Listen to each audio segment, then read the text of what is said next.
Don't worry.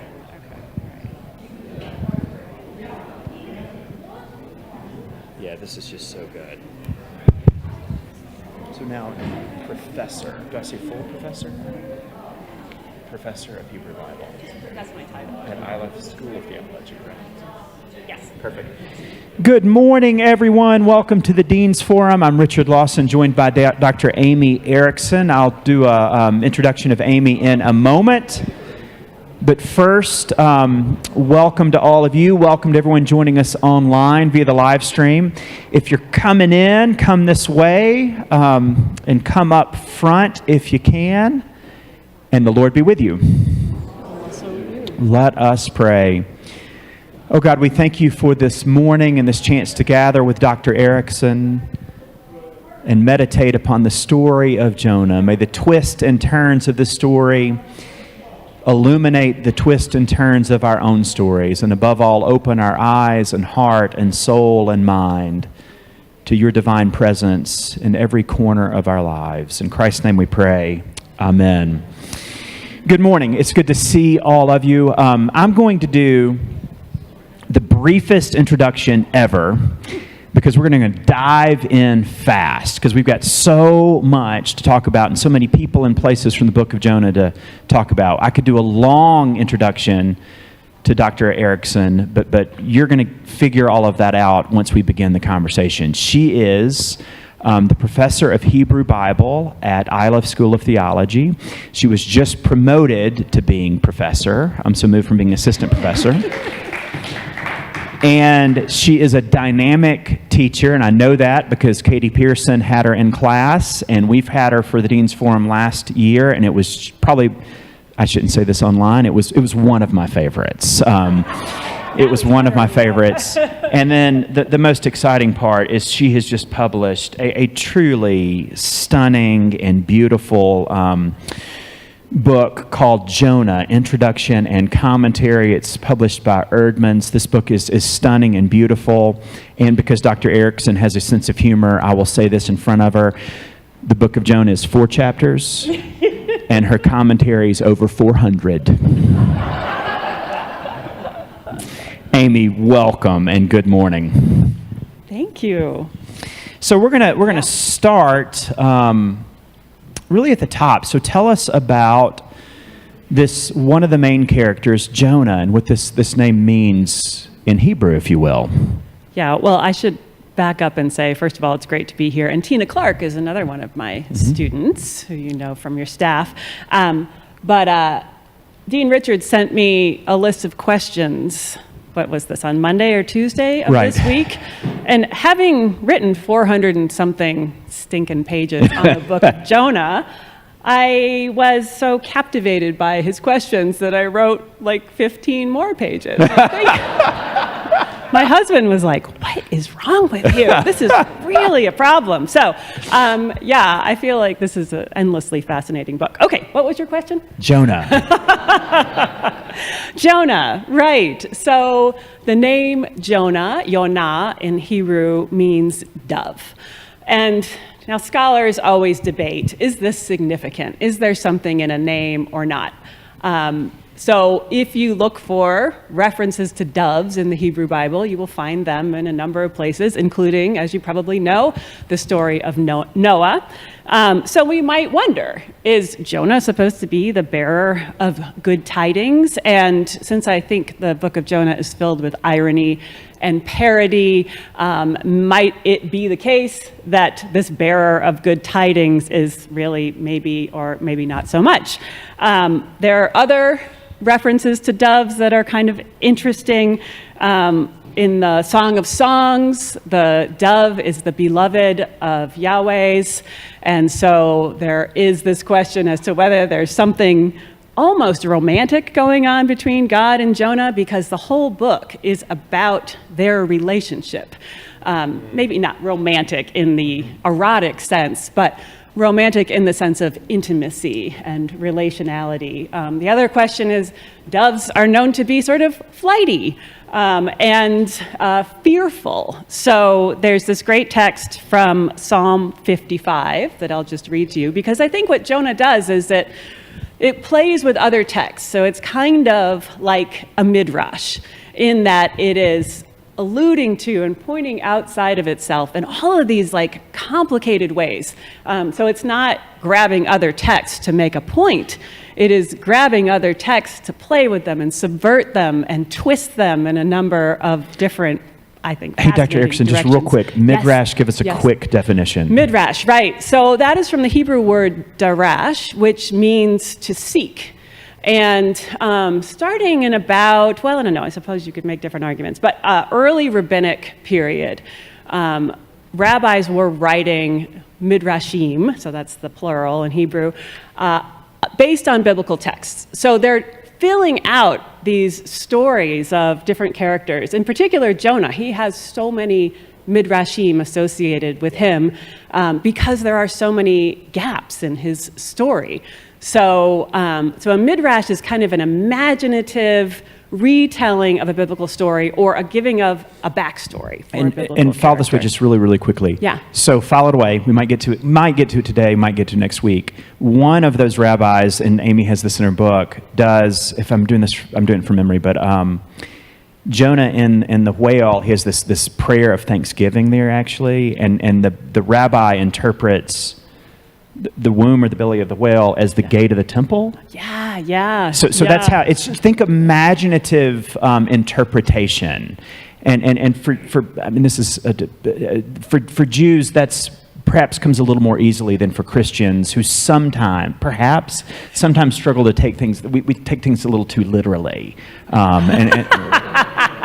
Okay, back to Jonah. We get a little doctrinal, which I think Jews really don't have a problem with. So back to Jonah and the dove. So back to Jonah. Right. So I think that in part, Jonah is a midrash on a whole bunch of Hebrew texts, in particular, like the story of the crossing of the Red Sea.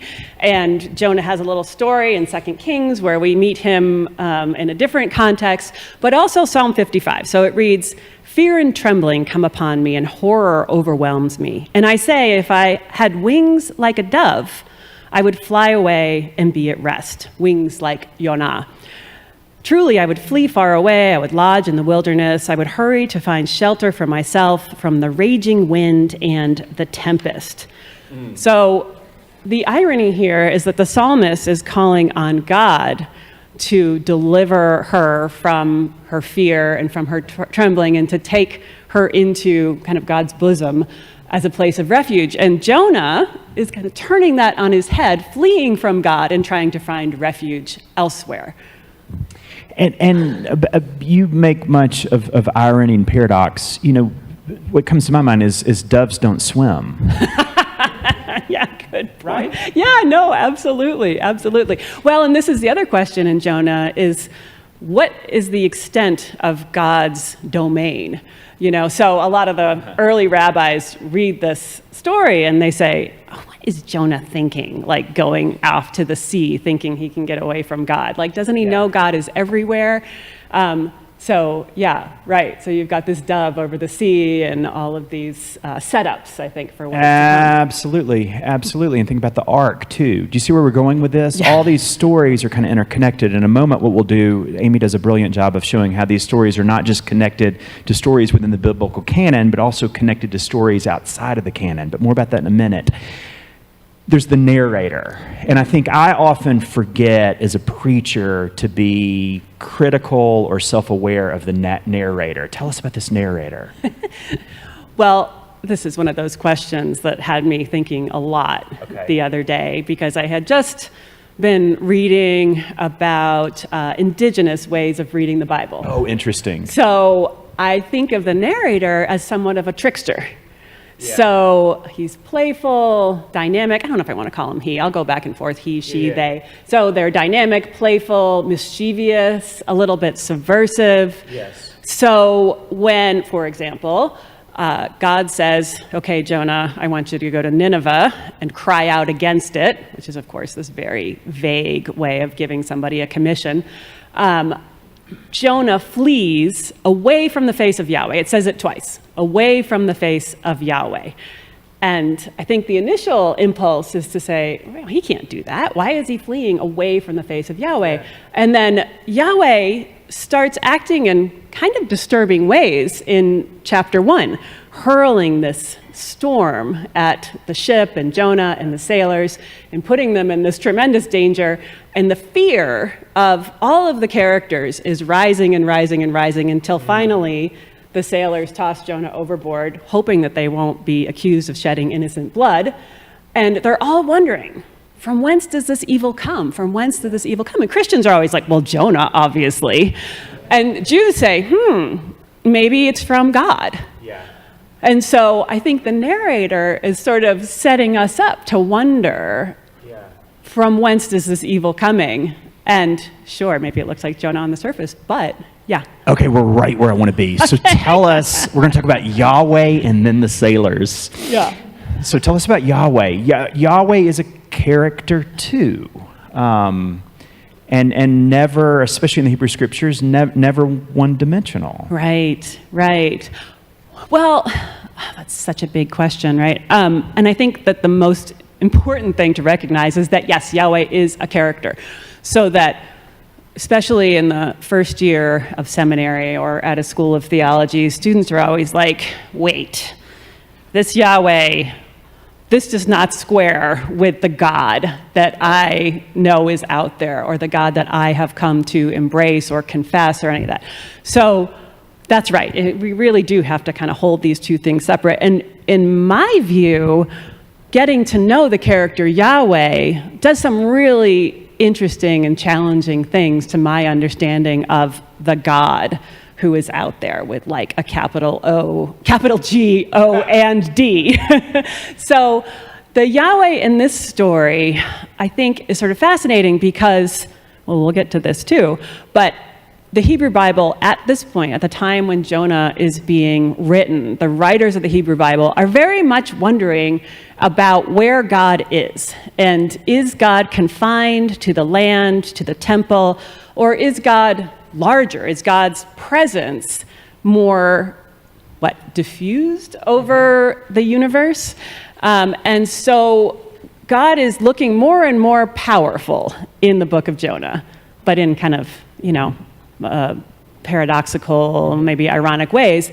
And so God has power over everything in the book of Jonah, except Jonah. So Jonah is like the one character who Yahweh cannot get to bend to his will. And yet Yahweh keeps like chasing him down. I mean, like, come on, you got to do my will. And Jonah keeps kind of slipping out and not being happy. And God is just not giving up. And I don't know if that's really cool in that, it shows the depth of Yahweh's commitment to this relationship with Jonah and by extension with Israel, or if it's totally creepy and God is like stalking Jonah.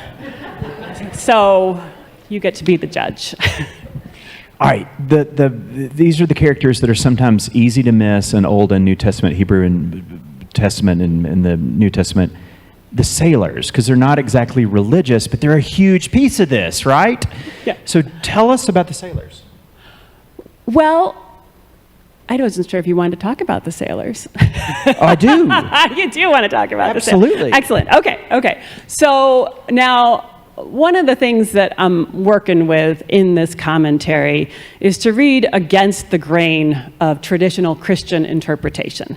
So I want to take seriously Jewish ways of reading, partly because they're a lot more fun and a lot more interesting, and also because, we'll get into this later, the whole supersessionism thing. And we will, but if you want to do it now, okay. We've already, people know that we're doing sort of stream of consciousness here, so we've it's already become that apparent. I tried so hard to organize my thoughts. No, it's great. It's great. So what we're doing people, places, themes, and Amy's ready to talk about themes. Are you ready? Okay, so you can go there. Christian supersessionism. Okay, so when I started doing the research for this book, so first of all, I should tell you that this book was like so out of my league when I first started to write it, because what I know is Hebrew Bible. I know the text of the Hebrew Bible. I know ancient Near Eastern literature. work with the languages. That's my training. And this book required me to think about the history of interpretation of the book of Jonah, not only in Christianity, but in Judaism, Islam, art, music, liturgy. I was way, way, way out of my depth there. But so it took a long time to write this book, and I learned so much about what happened in between the writing of the Bible and the reading of the Bible today, which I think is so informative for the way that we actually encounter the text. And we don't even know all of those layers of interpretation that influence us to read the way that we do. So one of the things I found almost right off the bat is this history not only of supersessionism. Do we know what that is? Do you talk about this? I hope you preach about this all the time. I just got a C+. Why don't you give a quick definition? Right. So this is it's not written out anywhere, and nobody says this is doctrine, but this is the sense that you get that Christianity is superior to Judaism, that the old covenant with the Jews no longer applies because God came and through Jesus delivered a new covenant. So the church has basically displaced or supplanted or superseded Judaism. And this runs throughout Christianity. And I think we're always kind of wrestling with it and with the kind of imprint of it. Yeah, and a quick example that we experience almost every Sunday, but especially around Holy Week, is think about, do you read the Psalms from a Christocentric, through the lens of Jesus? So is Psalm 22 about Jesus on the cross? No, not historically or theologically. But can it play off of the cross? Sure. But you got to be careful how you do that. Well, yeah. What I always tell my students is, yes, of course, Christians read Psalm 22 through the lens of Jesus. Of course they do, and they should. But that's not sufficient, because Psalm 22 has a life of its own in the Hebrew Bible and in Judaism, and to appreciate those two things together without saying, well, the best reading is the Jesus reading. Or, worse, when students go to the New Testament after wrestling with a Hebrew Bible text and say, look, well, see, Jesus solves all the problems for us. So all we need to really do is love our neighbor here and we're done. So going to the New Testament as a quick fix, that sort of thing. But one of the other ways that this comes out in interpretation of the book of Jonah, we go in there? Yeah. Okay. Is that Christian theological ideas start to permeate the interpretation of the text. So this idea that Jonah is this kind of xenophobic, petty, small-minded, narrow, so read caricature of a Jew, person who doesn't want to share God's love with the Gentiles. So we have Nineveh, of course, in the story, which is not the same as the Gentiles who we encounter in the New Testament. But this idea that somehow Christians understand this book better than Jews, and that they get God, this kind of idea that God really is very universal in God's love. God is forgiving. God will, forgive you for flaying and slaying and putting people's heads on pikes, which is what Nineveh was known for in the historical record, no matter what. All you have to do is, fall down on your knees and accept Christ, and we're good to go. And that is so not what's going on in the Hebrew Bible. And I think that one of the other things that gets problematic, am I just going on too much about this? No, keep going, because we'll get back to the sailors in a minute, but keep going. Right. Well, okay. So one of the things that I think is so interesting about encountering the Hebrew Bible as different from what we know from Christianity, from what's reflected in our contemporary commitments, the values inherent in there, is that you encounter a real other, something that is very different, values and ideas, even genres that contain some kind of a different moral imagination. And to appreciate that and not collapse that into what I like and what I think, and to let that encounter be with difference. There's a Jewish philosopher, Emmanuel Levinas. I don't know if you've read his stuff. He's extraordinary. But his sense is that to become an ethical self, ethics itself is rooted in the recognition of the other as other. And that one of the most violent things that you can do is to appropriate or co-opt or think that you know what the other is about. So I'm trying to read against all of this. So back to the sailors.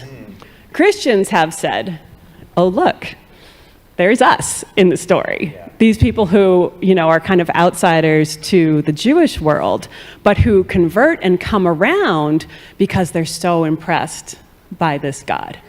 I don't think that's the most compelling reading. Do you want me to say more about them? Please. Okay. So I think that what's going on here is that God is the one whose ethics are being questioned.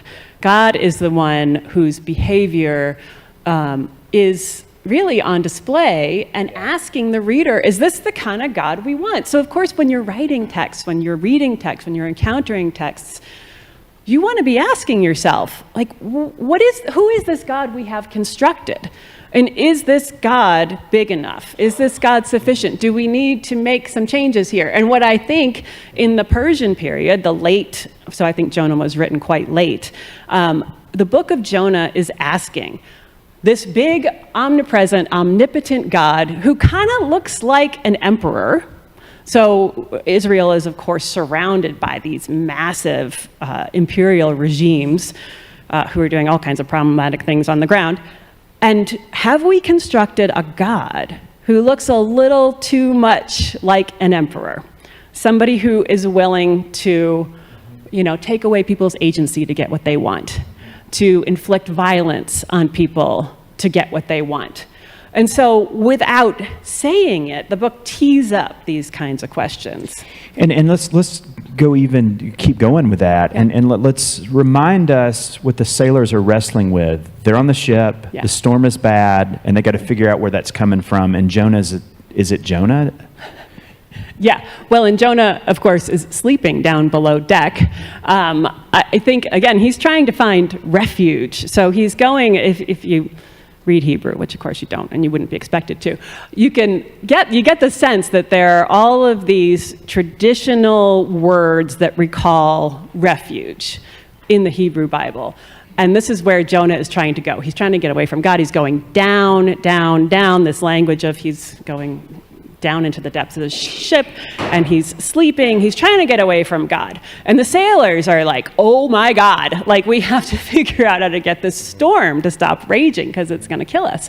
So when Jonah finally comes above deck, the sailors are, of course, asking him, like, what is this about? Is this about us? Is this about you? Like, do you have any power over this? And Jonah says, yes, I do. So just throw me overboard. And they actually start, it's almost like, the kind of resistance in Star Wars, where they start working together against God. So the sailors are like trying to row to shore, and the storm is getting stormier and stormier, and Jonah's like, no, really, this isn't going to work. God, it's going to keep going until you sacrifice me, until you throw me overboard, which of course finally they have to do. So I think the sailors are kind of heroic, but not in the sense that they are converted. If they do, they confess to Yahweh and vow to offer sacrifices to him because they're terrified. So the word Yahweh in Hebrew is fear, which also means to worship or to revere. And the way that the word keeps playing out and getting amplified over the course of the chapter is that I think it shades from what you would expect, which would be they revere Yahweh, to they were stinking terrified of Yahweh. I mean, obviously, you're on the boat and the storm's terrible. All right, tell us what happens next, and tell us about this Leviathan as a character that resonates. Yeah, so you may have heard of the whale in Jonah. Yeah, it's kind of a big character. Talk about a rich and long history of interpretation. By the way, we're back on track on the outline because we're still now we're finishing that whole section that's people or characters. You said I could. Oh, absolutely. Excellent. Okay, so a big fish, and that's the Hebrew, a dag gadol, is appointed to swallow Jonah for 3 days and 3 nights. And question, Hebrew Bible scholars are like, oh, it must be the Leviathan, because this is this really mythologically intense personification of the sea, which in the Hebrew Bible stands for chaos and unruliness and even sometimes creativity. But so initially you think, well, people will say, oh, no, it's just a big fish. Don't get all excited about Leviathan. But because, finding these mythological references is like a little game. It's like a puzzle for me. I'm like, oh my gosh, okay, could this be? But I do argue that it is an allusion to this personification of chaos character, the Leviathan elsewhere, because of the language that accompanies it, both in the sort of prose introduction to the psalm, the poem that follows, and gets really developed in the poem that follows. So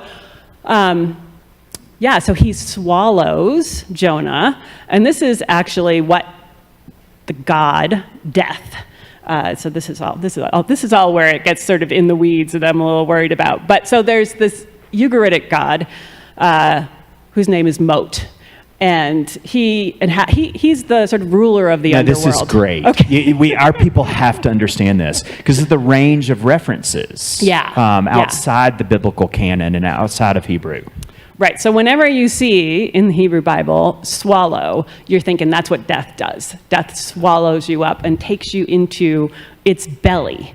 So this idea that this big fish is swallowing Jonah and taking him into his belly activates this whole range of metaphorical associations, mythological associations. But then it gets even more interesting because initially a big fish who is gendered male in the text in the first line. In the second line, they say it again, the big fish swallowed Jonah because that's what God told it to do. But it's a dagag gedolah, which is a feminine version. So it's the exact same combination of noun, adjective, but it's in the feminine. So again, we're like, what is going on here?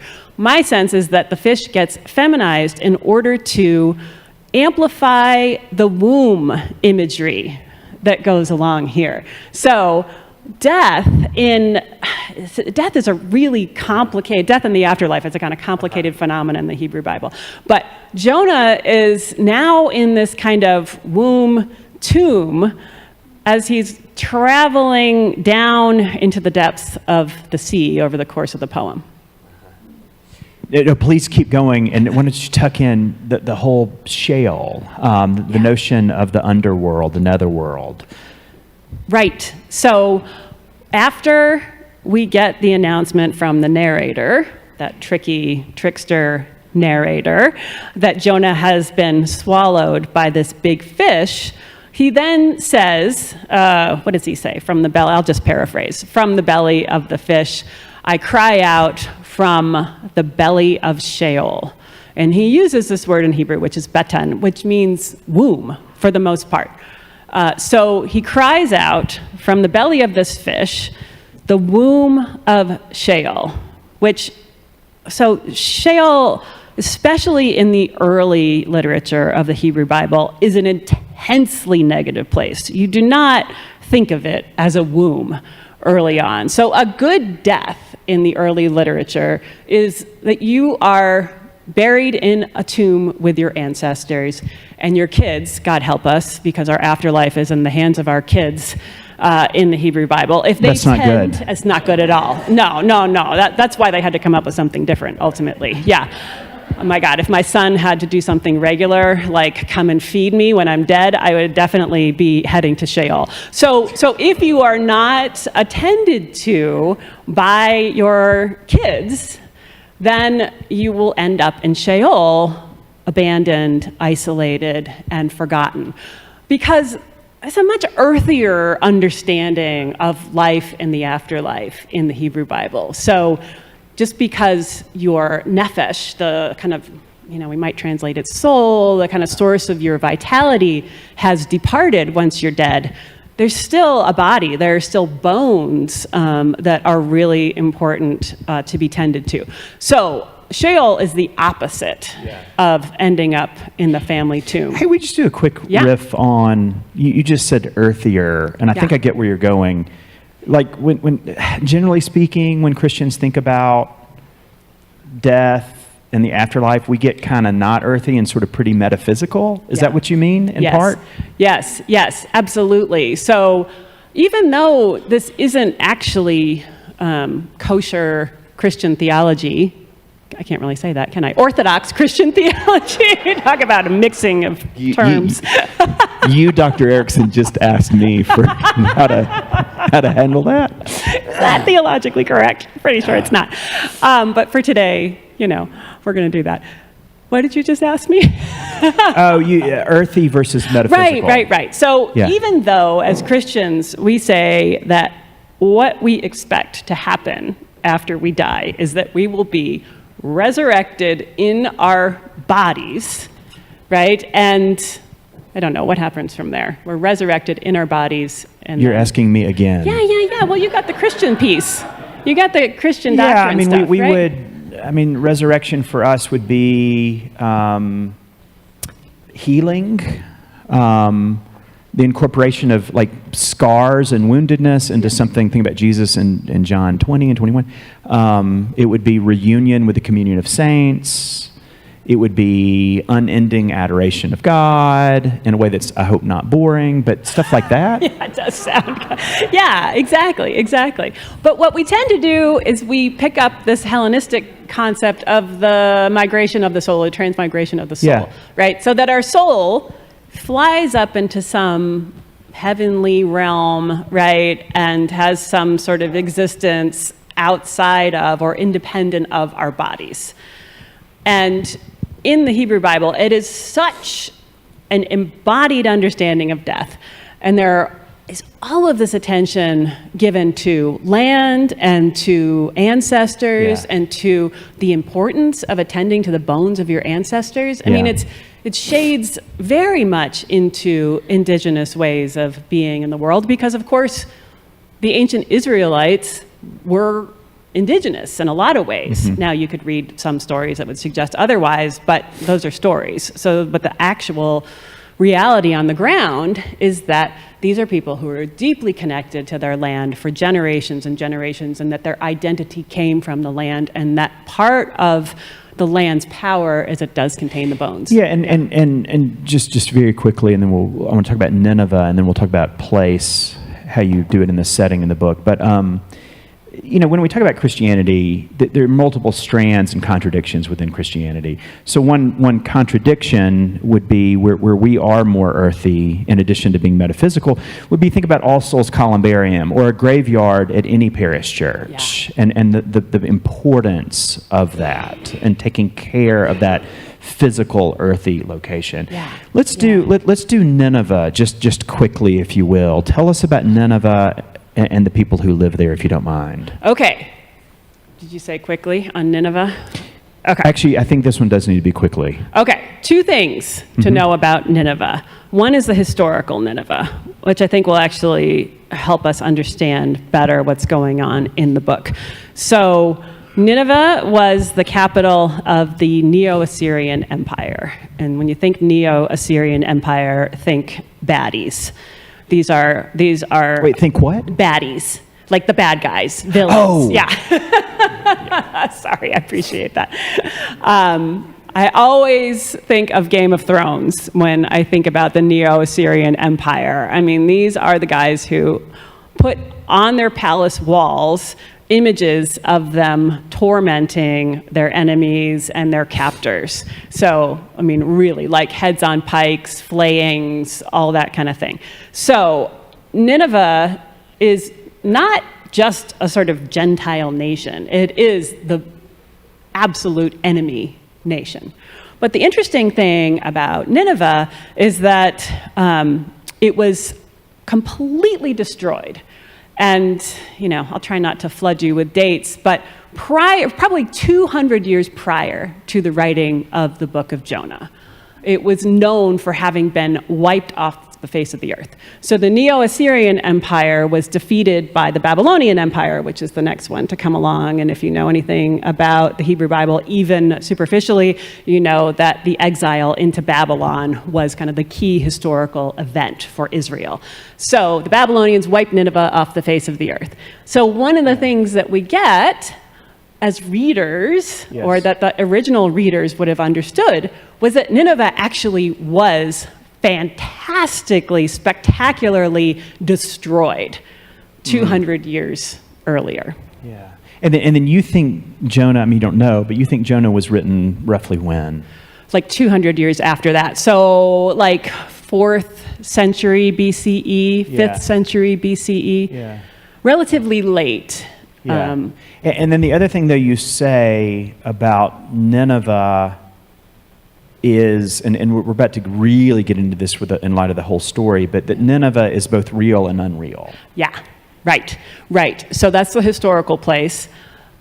Nineveh in chapter 3 of the book, and even in chapter 1, when God says, go to Nineveh, this is a fantasy world. Nobody who knew anything about the Neo-Assyrian Empire would have said, yeah, you know, it's pretty likely that the king of Nineveh and all the people of Nineveh just dropped everything and repented of all the evil they had done because they heard 5 words from some Israelite prophet. It'd be like, Dean Richard, if you went to Russia. Where? Oh. You went to Russia. Yeah. And said 40 days more and Moscow is going to fall. And Putin, threw himself on the ground and tore his clothes and said, right, we're going to turn around right now because you have just shown me the power of your God. Yeah, and I'll put a picture up on my Instagram account just so you can. Please do. We see where you're going with that. Yeah, so I mean, I think people think, oh, the Ninevites, they get what the Israelites didn't because the prophets went to the Israelites and they tried to convince them to change their ways and, oh, they were so stubborn. You hear the kind of anti-Judaism coming through. But Nineveh, they got it. No, it's a comedy, it's a parody of Nineveh. And some Christians struggle probably with the book of Jonah because they so prize missionaries and the whole notion of being sent. And so it becomes perhaps taken a little too literally, and they miss the playfulness of this story. I don't know. Yeah. Well, and I think if they do see playfulness, they're very happy to make fun of Jonah. Mm-hmm. But it's a little too close to home, I think, to make fun of the proto-Gentiles in the text. Yeah. Or to make fun of God, for that matter. Yeah, and I will criticize myself here as a preacher. I make that mistake too. I often don't. I'll take a gospel reading, and I might miss just the playfulness and creativity of it because I see the doctrinal point of it. I make that mistake too. I hope in more subtle ways, but I know I make it. God, yeah, we all do. Mm-hmm. Well, and what is so fabulous about what we call diaspora humor, so we know that... Diaspora humor? Diaspora humor, which is the best kind. So we know that the Israelites went into exile during the Babylonian period.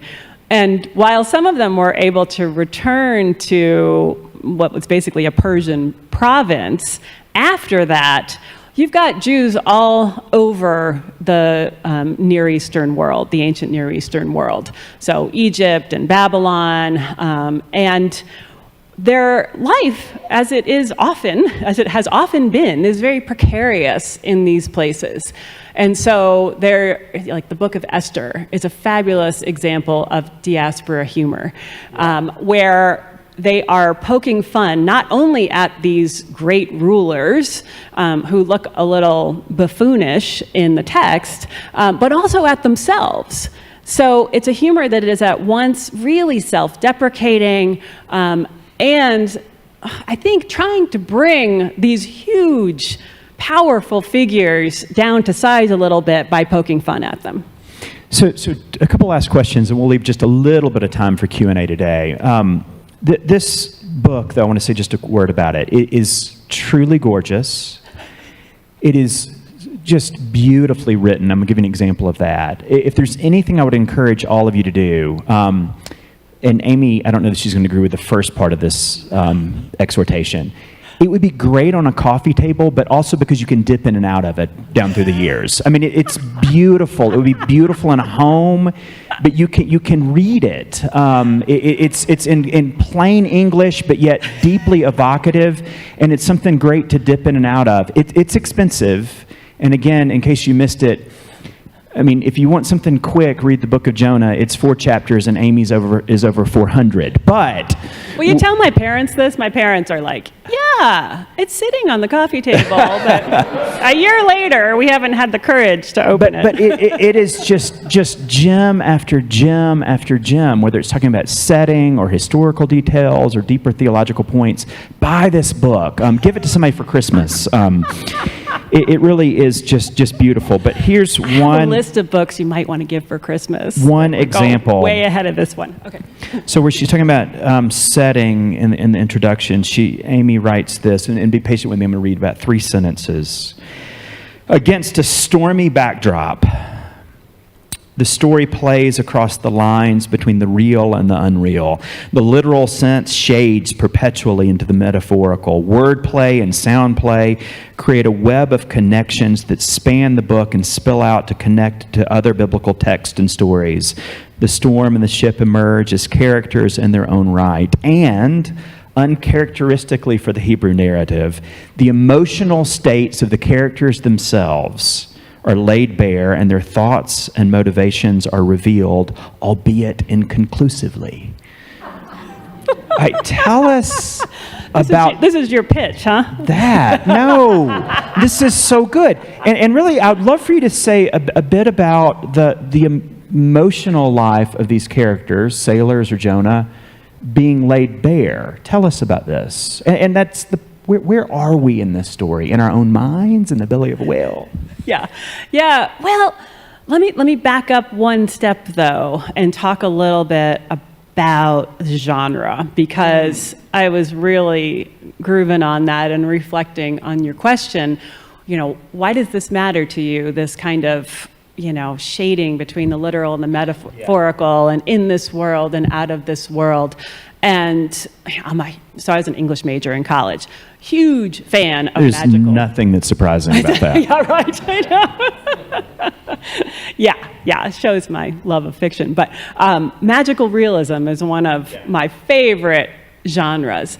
And a lot of the magical realism that we think about is like Gabriel Garcia Marquez and, in particular, Latin American kinds of, or Latin American authors who are working with this genre. And, now it's spread all over the place. There's, I don't know if you've read The Tiger's Wife. No. Oh, it's just such a great example of the genre. I love 1,000 Years of Solitude. And what's the other one? The guy with what's the other... The Love in the Time of Color? Oh, that, yeah. Exactly.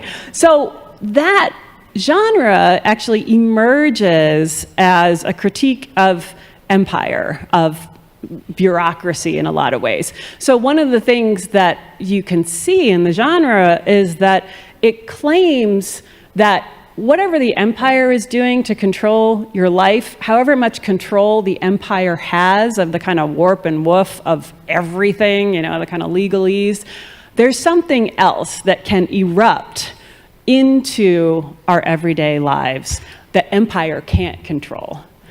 So there's this kind of reveling in the inbreaking of the supernatural, of story, of myth, of memory, so that these stories and memories actually become part of the everyday landscape.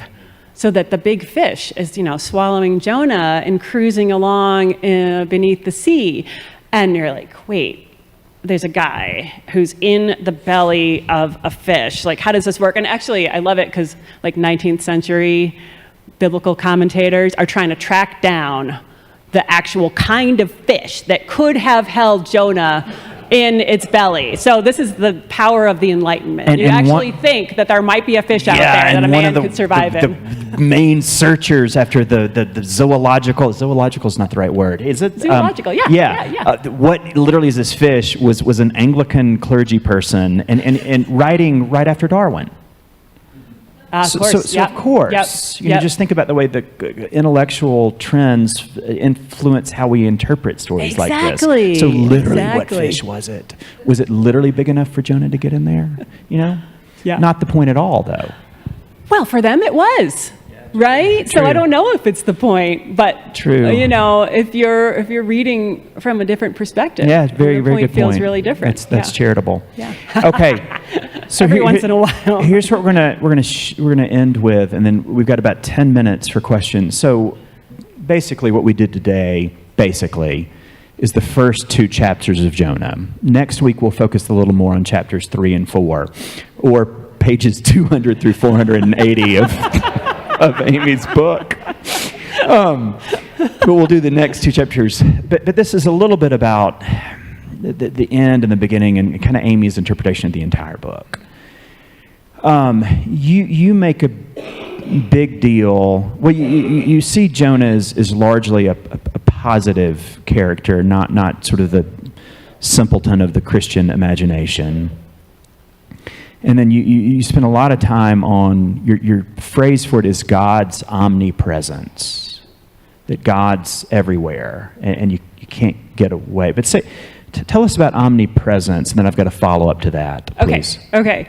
So this is another one of those questions that I spent about 4 hours reflecting on before I got here. Because I think you phrased it like you're sort of obsessed with omnipresence or preoccupied with it or something like that. I did not say obsessed. Okay. You were positive, of course. and I hadn't really thought about it. I'm like, yes, I think I am.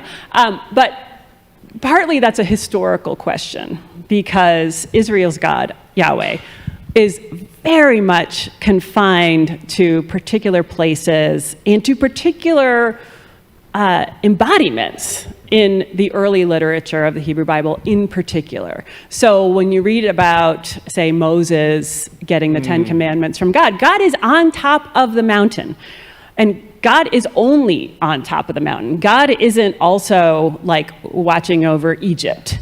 God is with the Israelite people. And, we can say, well, that's just a metaphor, or that's just a story. But throughout the early literature of the Hebrew Bible, God is basically in one place at one time, in one form. So the fact that God then expands in this way, that God's presence is everywhere, is really fascinating to me. So it's like, how did that emerge from this very landed, particular, rooted God? So I think that's one of the reasons. The other thing about it, let me say one more thing. So in the really late texts of the Hebrew Bible, like Esther, Ruth, Ecclesiastes, you get God going silent. So I don't know, if you don't read this stuff in historical order, you might not necessarily know this, but Jews talk about this a lot. Once God stops speaking through the prophets, God stops speaking. And so, which doesn't mean God's presence isn't available, but God is no longer speaking directly to people. And this is where the rabbis come in because they're doing all the work. And they're actually like, shut up, God, we got this. Whenever in the Talmud and in the Mishnah, God tries to come in and, kind of adjudicate some of these disputes. And the rabbis are like, look, you left. And so the Torah is in heaven, and that's all great, but oral Torah is here, and we're the ones who are going to work this out. So you can tell us what this means, but we're not going to listen to you. You don't have any authority here. So what's interesting about Jonah is that God is present, but not in this kind of remote way that God is present in, say, the book of Esther. So God is like unsettling and disruptive and kind of horrifying sometimes, comforting maybe at others.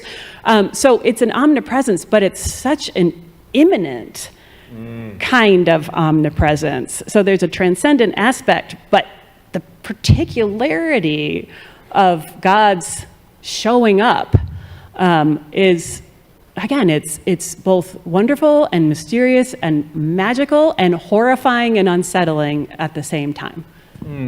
So I think I'm a little uncomfortable with the idea of omnipresence, but also intrigued by it.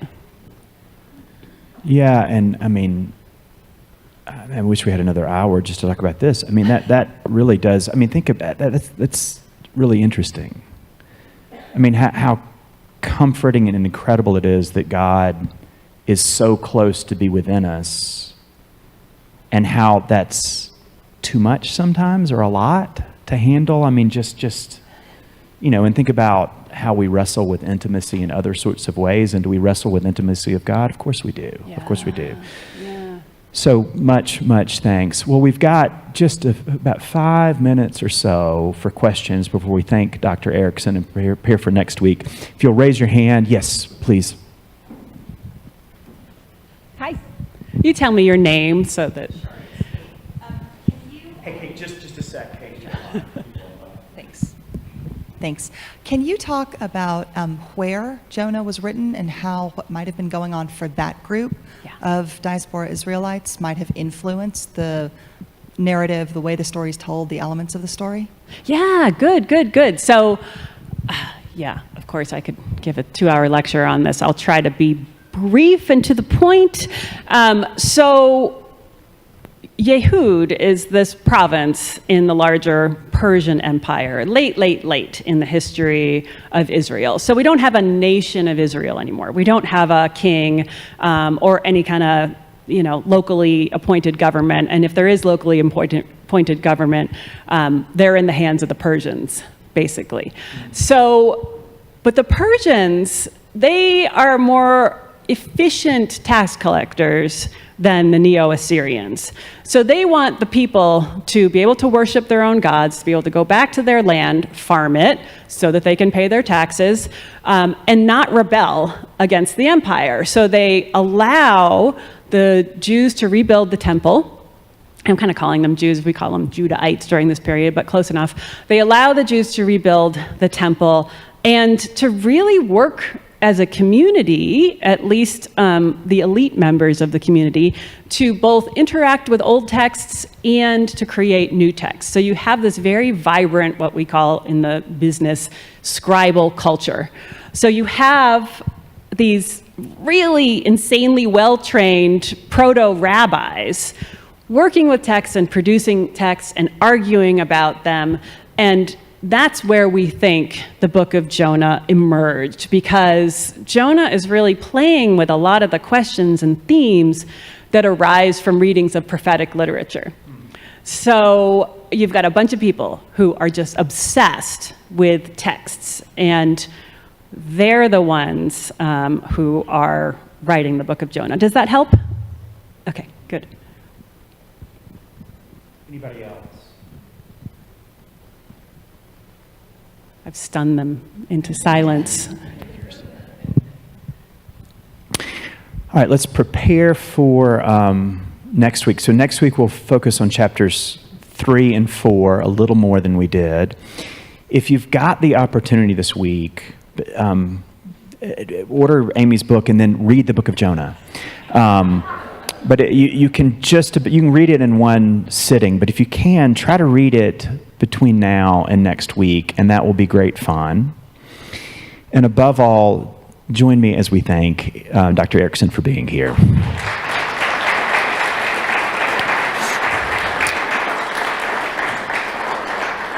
And for those joining us online, please, if you're interested and have the time, join us for a service of Holy Eucharist that also begins at the same place, sjcathedral.org. The service begins at 10:30 a.m. God bless you and have a good morning.